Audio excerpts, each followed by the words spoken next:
Assalamualaikum warahmatullahi wabarakatuh. Selamat pagi teman. Kita menyapa kembali dari Merbabu 67 Ponorogo di program Obsesi, obrolan sehat sahur dini hari dari Gemasri FM, kerja bareng dengan RSU Muhammadiyah Ponorogo ya.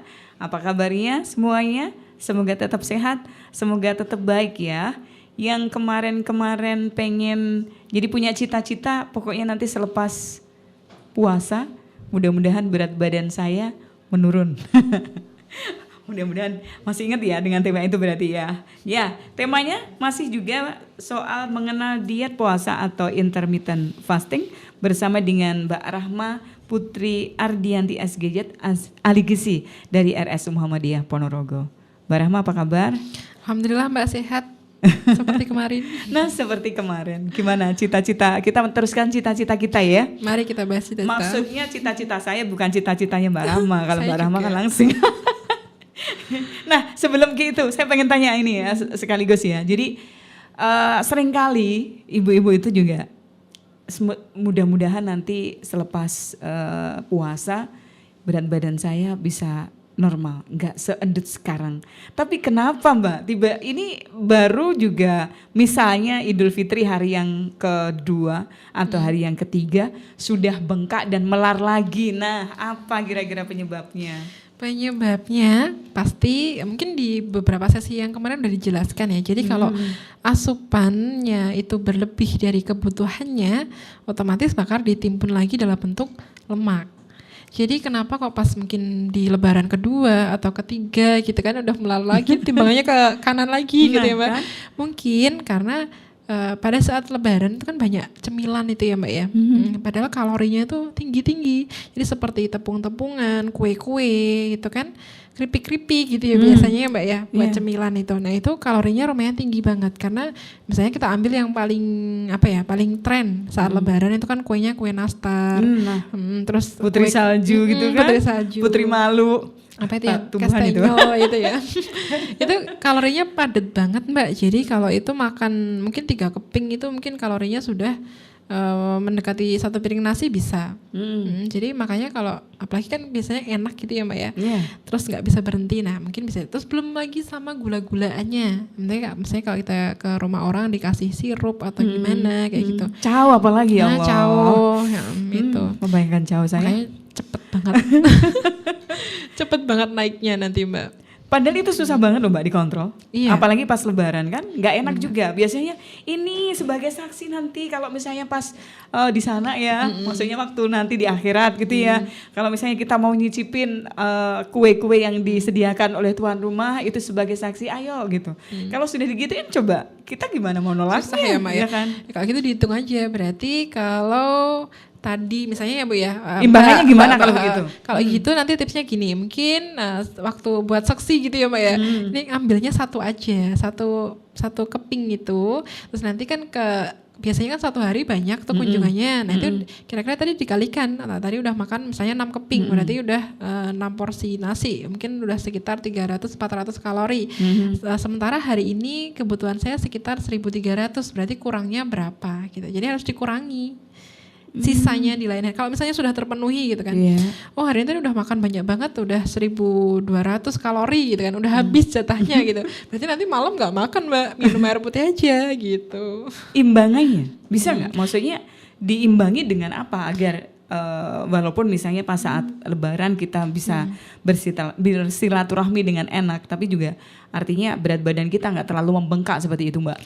Harus diimbangi sama olahraga. Jadi kalau yang masuk itu kebanyakan berarti yang dikeluarkan harus lebih banyak juga atau surplus lah nanti bisa imbang gitu. Jadi mungkin diimbangi olahraga mungkin pas lebaran mungkin tetap disempatkan olahraga paginya atau sorenya gitu olahraga. Kalau misalnya nggak bisa berarti murni harus dari kontrol makanan. Misalnya kita membatasi ya misalnya sisanya di makannya udah sehari mungkin sekitar 900 kalori, jatahnya 1.200, berarti sisanya 300 kalori untuk cemilan. Jadi nanti cemilannya dibagi kalau untuk 3 keping kue itu 1 piring nasi, berarti nanti tinggal 6 keping kue. Nanti kalau sehari ini mau kunjungan 5 rumah ya berarti satu gitu Mbak. Ya Allah. Padahal kalau nggak maem nasi rasanya belum maem. Iya kan? Sudah terlanjur kita ya. Perut kita itu dari dulu ya. Benar. Wah repot juga kalau begitu ya. Baik, Mbak, lantas gini Mbak pertanyaannya. Siapa saja sih yang boleh menjalankan diet puasa seperti ini Mbak? Bisa semua orang atau ada syarat-syaratnya Mbak? Kalau diet puasa ini khususnya dikhususkan untuk orang normal untuk menjaga berat badan aja, menjaga berat badan ya, berarti kan berat badannya udah cenderung normal. Yang kedua, atau orang yang obesitas. Obesitas dia tujuannya mau menurunkan berat badan. Nah, itu tujuannya. Nah, terus atau mungkin orang-orang tertentu dengan misalnya tadi kadar lemaknya tinggi tapi nggak ada penyakit penyerta. Jadi masih perubahan di nilai labnya aja yang kurang bagus, atau mungkin gula darahnya udah mulai agak lebih dari 140 kadang gitu. Dia mau ngeformat ulang kayak gitu, itu juga bisa. Tapi atau hiperlipid atau sudah mulai masuk ke prediabetes tuh bisa pakai si intermittent fasting ini. Yang nggak disarankan itu untuk pasien atau orang-orang yang dia lagi hamil. Dia nggak boleh nih, meskipun dia obesitas dan dia sudah hamil, di posisi hamil ya, itu tidak disarankan untuk melakukan intermittent fasting ini karena nanti kan hubungannya sama janin juga. Jadi kalau asupan hariannya cuman di bawah BMR ya, kalau di sekitar 600-700 di bawah BMR atau basal metabolismenya, takutnya nanti perkembangan janinnya kurang bagus. Atau dia sudah kurus nih, terus dia mau puasa intermittent ini yang jangka waktu lama, itu juga nggak dianjurkan. Atau mungkin pasien dengan diabetes yang pakai suntikan insulin, yang sering hipoglikemi, itu nggak dianjurkan juga gitu. Atau dengan pasien stroke yang atau penyakit lain yang asupannya kurang maksimal gitu juga nggak dianjurkan juga. Jadi lebih khusus ke yang masalah obesitas atau pengen menjaga kesehatan aja. Oke. Bisa ya? Bisa dilakukan dan bersamaan saat puasa seperti ini? Bisa. Untuk jangka waktunya apakah juga sama dengan puasa Ramadan atau gimana Mbak seharusnya? Kalau kita lagi di Indonesia otomatis mungkin kan kita cuma 13 jam puasanya, jadi kalau mau nambah jadi 16 jam mungkin sahurnya mungkin lebih awal, atau kalau nggak gitu itu apa namanya, buka puasanya diperlama, nanti batalkannya pakai air putih sama madu yang madu yang manis, maksudnya manis seperti kurma, tapi kan kalorinya nggak langsung naik tinggi gitu, itu bisa. Berbukalah dengan yang manis-manis. Yang manis-manis kan? Seperti siapa baik termasuk sama kita. Baik. Jadi intinya bisa ya kita lakukan bersamaan dengan puasa ini, dan ini menjadi sebuah momen yang luar biasa bagi kita karena dilaksanakan selama 1 tahun sekali. Nah, inilah kesempatan kita seperti itu ya. Apalagi juga manfaat dari puasa sendiri kan bisa untuk melakukan proses detoksifikasi atau pengeluaran racun-racun yang ada di tubuh kita. Iya Mbak, jadi kalau untuk diet itu tadi ya Mbak ya, jadi diet itu kan yang pengaruh kan banyak banget ya Mbak. Jadi salah satunya itu faktor lingkungan sama psikologi. Kebetulan kalau pas lagi puasa gini kan lingkungannya mendukung, semuanya lagi puasa, ikutan puasa juga, jadi nggak ada temen yang ini aku makan yang enak gitu kan, dia tergoda kan Mbak, ini pas enak banget ini pas puasa momennya pas, jadi lebih bagus dimanfaatkan. Oke. Mbak, boleh nggak kita tahu lebih dalam ini, mengenal jenis-jenis makanan dan minuman yang kalorinya sedikit maupun yang banyak, karena kan dari kalori-kalori yang kita konsumsi itu yang paling berpengaruh terhadap berat badan kita kan. Oke, monggo Mbak. Jadi kalau gampangnya ya Mbak ya, kalau misalnya mau dibahas kan banyak banget ini jenisnya. Ini gak apa-apa. Nanti waktunya gimana nih Mbak? Nanti masih ada sudah sahur nih. Kan? Oh gitu. Ya kalau diringkes ya Mbak ya, kalau gampangnya kalau saya boleh ngasih tips, itu kan kalori mempengaruhi ke berat badan. Jadi pertama-tama kita harus tahu dulu nih kebutuhan kita berapa kalorinya. Terus kalau dari makanan itu bukan hanya sekedar kalori aja. Kebutuhan kalori antara setiap orang berbeda-beda ya? Berbeda, tergantung usia, jenis kelamin, berat badan, tinggi badan, sama aktivitasnya beda lagi. Terus beda. Yang maksudnya yang butuh banyak kalori, yang mana itu? Yang banyak kalori biasanya yang masih muda, masa-masa aktif lah, produktif. Terus habis Saya itu juga aktif banget loh padahal. Iya. Terus ya. Gak ada diamnya.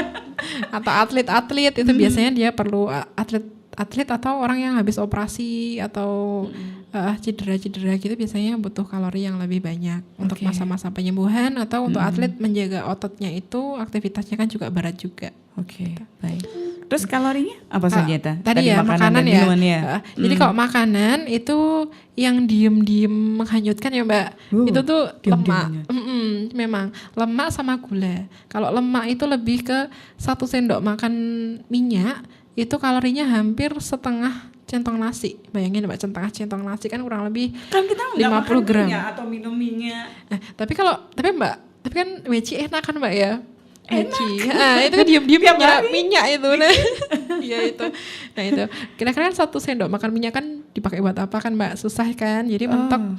Kalau dibuat goreng kan juga susah. 1 sendok makan. Jadi lebih dianjurkan makanya dikurangi gorengan karena kita nggak bisa ngukur kalau di gorengan itu minyaknya yang keserap berapa kan nggak tahu. Apalagi kalau tepung-tepungan gitu kan lebih mudah lagi keserap.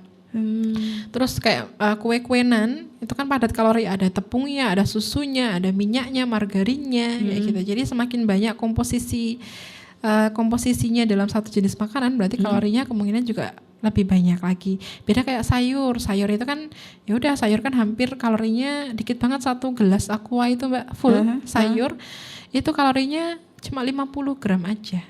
Nah, sama kayak setengah. Perbandingannya mungkin dengan makanan yang lain. Apa ya Mbak ya?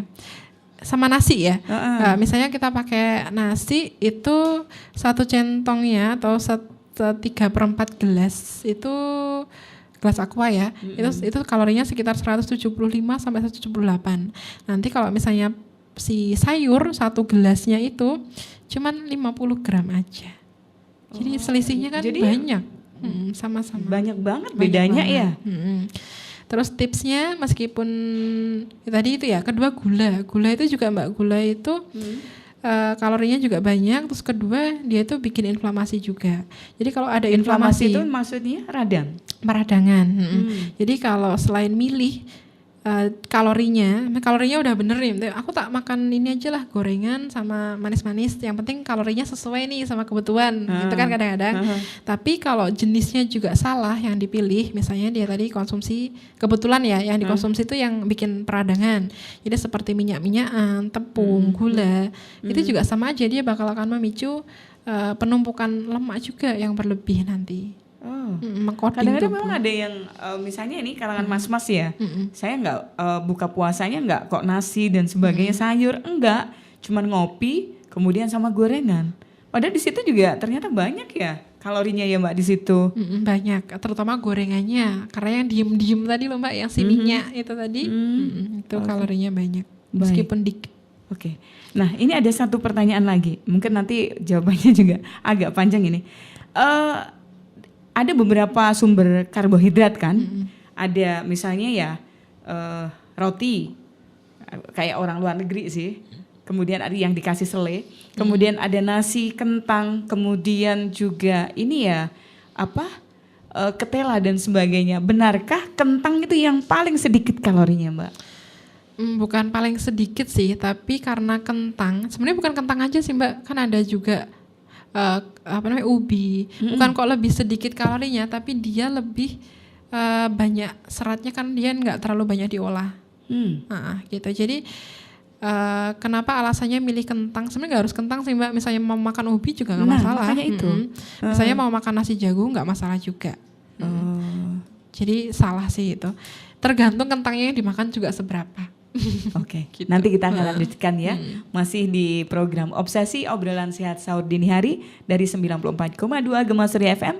Tetaplah bersama dengan kita.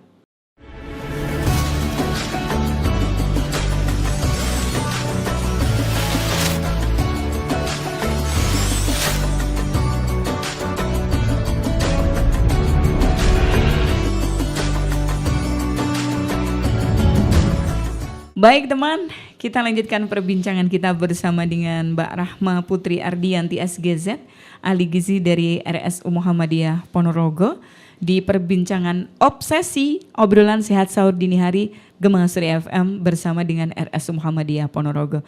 Sudah pada subscribe di channel YouTube-nya Gema Surya dan RSU Muhammadiyah? Buruan kalau belum ya. Soalnya kalau misalnya Anda ketinggalan dengan materi-materi obsesi di pagi ini, Anda bisa kembali menyimaknya di channel YouTube-nya Gema Surya FM dan RSU Muhammadiyah. Makanya silakan di subscribe ya. Baik Mbak Rahma, kita lanjutkan. Ini bagian terakhir loh. Nah, saya masih penasaran tadi dengan flashback dulu ya sedikit ya.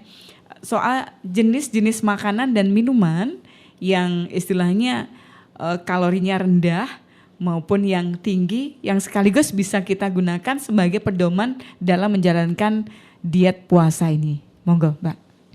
Jadi kalau makanan kita mulai dari makanan yang nggak dianjurkan dulu aja ya Mbak ya. Jadi nanti biar diingat-ingat yang dianjurkan apa gitu ya. Jadi yang nggak dianjurkan seperti yang sebelumnya tadi. Jadi makanan yang tinggi kalori, dan kebetulan tuh biasanya makanan yang tinggi kalori itu juga gudangnya makanan inflamasi juga. Jadi yang kita hindari yang pertama minyak yang berlebih. Nah, jadi asupan minyak sehari itu kalau untuk orang ya, patokannya 3-5 sendok makan sehari aja. Itu berdasarkan pedoman gizi seimbang. Padahal kalau misalnya pas goreng heci atau pia-pia misalnya Mbak, ya Allah, minyaknya harus komplang-komplang ya. Iya benar. Soalnya kalau sedikit pasti juga ngecemes gitu, nggak enak gitu loh. Kurang gurih gitu ya. Nah, makanya Mbak Rasma sendiri pasti udah tahu deh. Iya. Jadi yang pertama minyak tadi. Jadi kalau untuk kenapa bilang 3-5? Karena itu range-nya kan kebutuhannya macam-macam. Jadi kalau misalnya kita merasa kebutuhan kita nggak terlalu banyak, mungkin kita bisa pakai 3 sendok makan sehari aja. Jadi kalau dibagi 3 kali makan, 1 kali makan cuman 1 sendok aja. Jadi kemungkinan bisa dibayangkan ya 1 sendok. Terus habis itu yang kedua yang kalau pas mau digoreng diperes dulu. Minyaknya. Bisa tuh, Padahal yang enak juga karena ada minyaknya itu. Bayangkan kan bikin sambal seperti itu ya Mbak ya, yang ada sambal tomat dan sebagainya, dikasih minyak jelantah pasti enak dah. Sedep banget tuh Mbak. Makanya. Ya, jadi pertama minyak tadi ya, itu dibatasi konsumsinya. Terus yang kedua untuk tepung-tepungan, khususnya tepung terigu yang memicu inflamasi itu juga harus dikurangi. Terigu aja atau mungkin ada kanji, tepung beras dan sebagainya. Tepung yang nggak ada glutennya insya Allah lebih nggak terlalu memicu inflamasi. Oh, terigu itu mengandung gluten ya? Iya. Gluten itu resikonya? Itu tadi memicu inflamasi tadi Mbak. Oke. Jadi makanya untuk konsumsi tepung-tepungan itu juga dibatasi khususnya ke tepung terigu ya. Nah, jadi nanti sekiranya nggak perlu tepung-tepung banget ya nggak usah dikasih tepung, atau konsumsi rotinya jangan terlalu banyak seperti itu, atau memilih tepung yang lebih sehat lagi meskipun tepung terigu, misalnya mau pilih tepung gandum yang utuh gitu. Itu lebih seenggaknya seratnya juga lebih banyak, mineralnya juga lebih banyak gitu loh Mbak ya. Terus habis itu yang terakhir itu gula-gulaan. Jadi gula-gulaan itu juga memicu inflamasi juga, jadi makanya konsumsi gula harian itu paling sekitar 4 sendokan itu sudah termasuk untuk dikasih ke bumbu. Jadi mungkin untuk dikonsumsi aman berarti saya ya, insyaallah. Amin. Jadi nanti untuk dikonsumsi minum kalau bisa jangan banyak-banyak ya, mungkin jatahnya mungkin tinggal 1 atau 2 kali ya Mbak ya. 1-2 sendok makan sehari. Gitu. Jadi jangan terlalu berlebihan. Kalau harus misalnya dibatasi ya kalau gula ini. Dan memang kentara banget kayaknya ya kalau gula ini Mbak ya. Jadi artinya ketika kita membatasi mengkonsumsi gula, ternyata sangat berpengaruh pada rasanya di tubuh itu jadi lebih enteng gitu loh. Bener banget. Memang seperti itu ya efeknya ya Mbak. Itu. Kalau kebanyakan gula juga sama efeknya. Sama, bikin inflamasi. Nah nanti kalau ya itu merembetnya nanti kemana-mana Mbak. Jadi intinya kita mencegah inflamasi itu lebih bagus. Jadi ketika kita mencegah inflamasi, kita bisa mencegah juga resiko penyakit kronis juga. Oke. Nah, itu Mbak, tadi yang madu. Saya pengen nanya madu. Madu kan manis banget Mbak. Sebenarnya gimana sih madu ini Mbak? Apakah punya kadar gula yang tinggi atau gimana? Madu itu juga sama. Jadi sama-sama gula, cuman sama jenisnya gula. Cuman kalau madu kan gula yang terbentuk alami gitu ya Mbak. dia sama. Kecuali kalau konsumsinya- madunya nggak asli ya. Ya bener. Cuma digodoknya kayak madu dia. Ya tapi poin plusnya kalau madu dia ada zat-zat yang lain yang lebih bermanfaat dibandingkan cuman sekedar gula biasa. Kalau gula biasa ya isinya ya cuman gula aja, nggak ada mineralnya, nggak ada zat-zat aktif lainnya.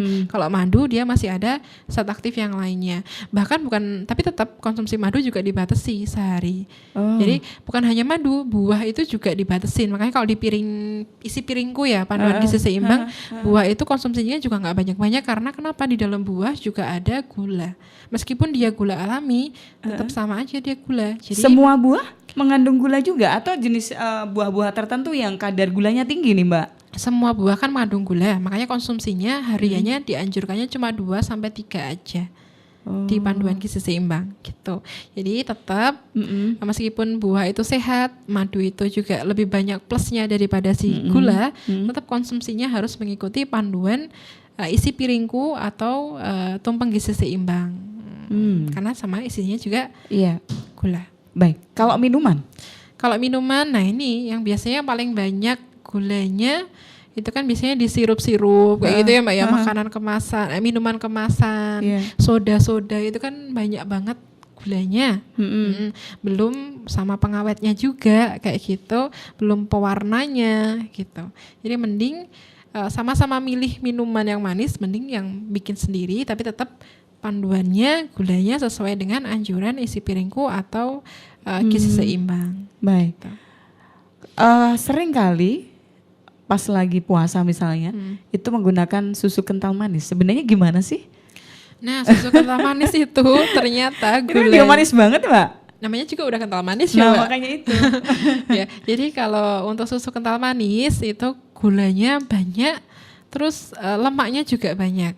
Jadi kan kalau kental manis itu masuknya bahan tambahan makanan ya. Jadi fungsinya untuk menambah rasa aja, bukan untuk dikonsumsi full kental manis 1 gelas gitu, enggak. Gitu, Mbak. Ingat zaman dulu. Jadi ada sekaleng susu kental manis itu kan. Makanya saya endut, kira-kira juga itu penyebabnya. Jadi kan ada lubangnya kiri kanan gitu kan.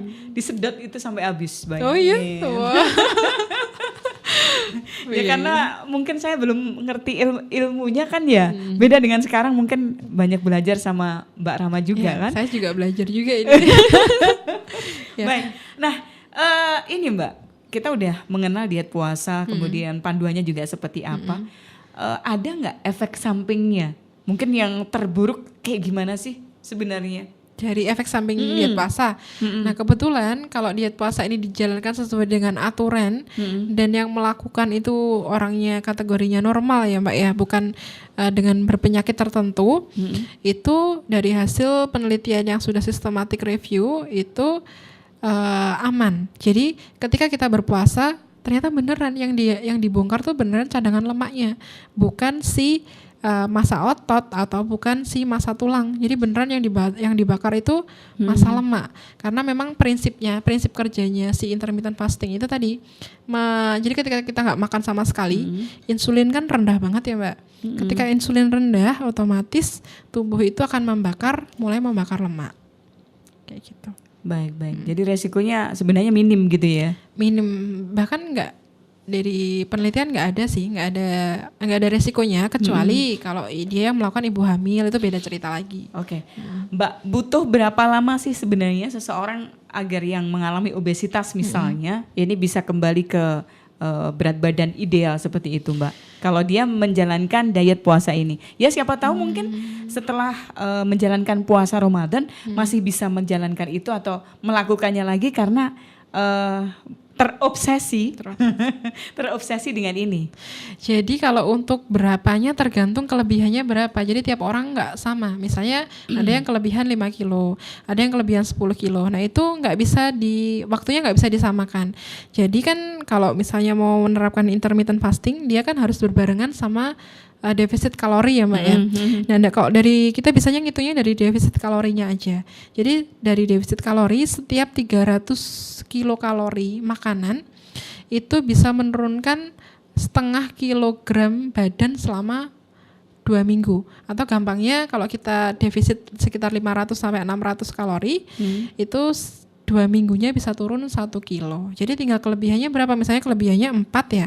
Dibagi 1 kilo, target kita 1 kilo per 2 minggu gitu. Iya. Berarti kan kita butuh 4 kali 2 minggu. Jadi sekitar 2 bulan. 2 bulan ya. Kayak gitu. Oke. Mungkin bisa lebih cepat, bisa lebih lambat tergantung kombinasi yang lainnya. Yang aman. Penurunan berat badan itu rata-rata sebulan berapa? Itu di rata-rata berarti kalau seminggu, kalau sekitar 2 sampai 4 kilogram saja per bulan. Itu yang aman. Aman ya? Aman. Ada kan yang hanya minum jus, hanya mengkonsumsi jus aja tanpa ada. diikuti dengan yang lain. Ini sering loh saya dengar seperti itu, Mbak. Itu salah satu bentuk diet populer. Jadi diet populer itu macamnya banyak banget emang, Mbak. Tapi cuman kalau yang cenderungnya aman, maksudnya bisa dikombinasi dengan diet yang lain, bahkan diet yang seimbang pun itu ya intermittent fasting ini. Biasanya sering dikombinasikan sama defisit kalori, sama diet seimbang, sama intermittent fasting, sama olahraga. Itu yang lebih dianjurkan. Baik. Kondisi seseorang yang seperti apa sih yang tidak diperbolehkan untuk menjalankan diet puasa ini, Mbak? Ibu hamil, yang jelas ibu hamil karena dia perlu nutrisi yang lengkap ya untuk pertumbuhan janin. Terus mungkin dengan orang yang ada gangguan makan seperti kayak bulimia kayak gitu ya, Mbak ya. Terus habis itu penyakit diabetes tadi yang dibilangkan, jadi yang perlu pengaturan obat-obatan yang kerjanya cepat seperti itu nggak terlalu dianjurkan juga. Terus habis itu juga penyakit-penyakit lain seperti ginjal atau jantung gitu mungkin lebih baik konsulkan dulu sama dokter dan juga ahli gizi. Nah, Mbak, ini kan sudah ngomongin bagaimana cara pengaturan pola makan dan sebagainya, kemudian juga mengurangi kalori. Nah, kalau tadi kan juga disebutkan di situ tipsnya adalah olahraga. Olahraga yang seperti apa yang bisa cepat membakar kalori? Misalnya hari ini bobotnya 50 kilo. Besok 45 ya misalnya. Kan ya nggak mungkin sehari bisa menurunkan bobot sampai 5 kg ya, Mbak, kecuali bisa. Operasi ya. Benar itu.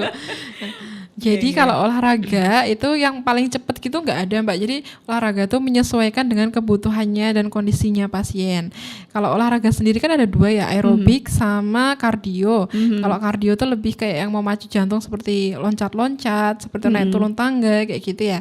Nah kalau untuk yang aerobik itu lebih nyaman ya seperti jalan kaki, bersepeda kayak gitu. Nah itu sarannya menyesuaikan. Kalau misalnya biasanya ya, Mbak, kalau saya ngalamin sendiri itu biasanya kalau olahraganya jarang banget baru mulai olahraga, itu mungkin bisa dimulai dari yang aerobik dulu, yang jalan dulu atau lari-lari dikit kayak gitu. Nanti kalau sudah terbiasa baru mulai yang kardio atau yang plank, yang kekuatan, yang ketahanan untuk membentuk otot. Jadi targetnya nanti ketika sudah terbentuk otot otomatis metabolismenya kan lebih cepat ya, Mbak ya.